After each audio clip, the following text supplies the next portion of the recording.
right? You want equality. It's all everything. There was a time when men would do that, where men would be like, you see a lady, protect her, because there was this understanding that we were different. Equality wasn't a thing. But then they want to be equal. But then women said, we're the same. Okay, fine. You strong. Don't expect me to do A, B, C, D, E, F, G. You are now the man in your world. This is why a lot of girls would be like, oh, why isn't my man acting like a real man? It's like this man has been raised in a society where women say that they can do some of the male stuff. So guess what's going to happen to the men? The men are going to do some of the female stuff. Why does my boyfriend act so feminine? Oh, well, maybe it's because we live in a society that says, well, men... That's normalized it. Yeah, right. They've normalized that. But then, see, this is the funny part. Deep down inside y'all's limbic system of your brain, you're like, I want a strong man. I need a man to be a man. But we don't talk about these things because it limits your freedom in this society we've built. True. No, that's true. Everything comes with a cost. Mm-hmm. That's just it. You want men to open the door and die for you and all that. It's gonna come at a cost. Okay. But see, that's the thing. You want us to die for you, but then you still want to make more than me, and I don't need no men. What does a woman making more have to do with all of that, though? Oh, I love this one. I love that. Thank you. So, a man's value is directly correlated to the resources he can generate. So, my purchasing power, right? That's the key. How do we know that? We can look at it from a scale. Women always, about 85% of the time, date a male that makes more than she does or equal to, right? More than or equal to, right?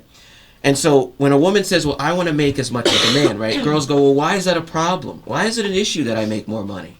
Well, that's because, again, my value comes from my ability to generate resources. So if we go back in time, when women didn't make a lot of money, the average man could get a good woman because a woman would say, well, most men have resources. Most men are good.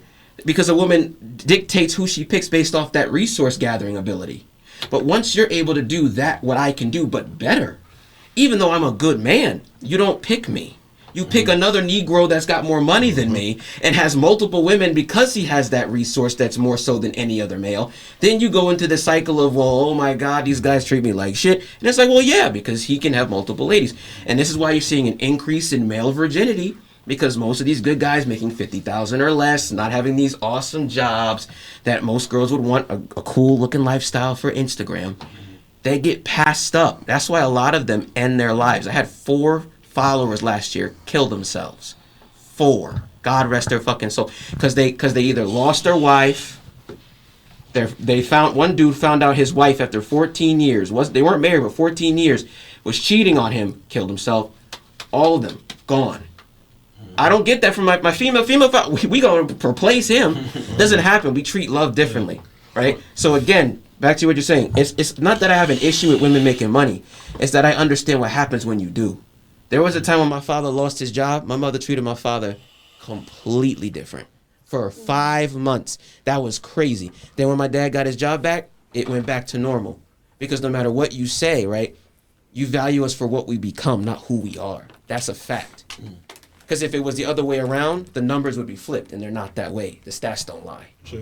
Why were you shaking your head when he's talking? She doesn't agree. Well, don't you agree, bro? Attack me. Not all women are like that. Yeah, I was gonna say. Yes. Wouldn't you say most Majority. in general, though? I kid you not. I was gonna say, damn, this is not the conversation for me then, because you need to be talking to a gold digger.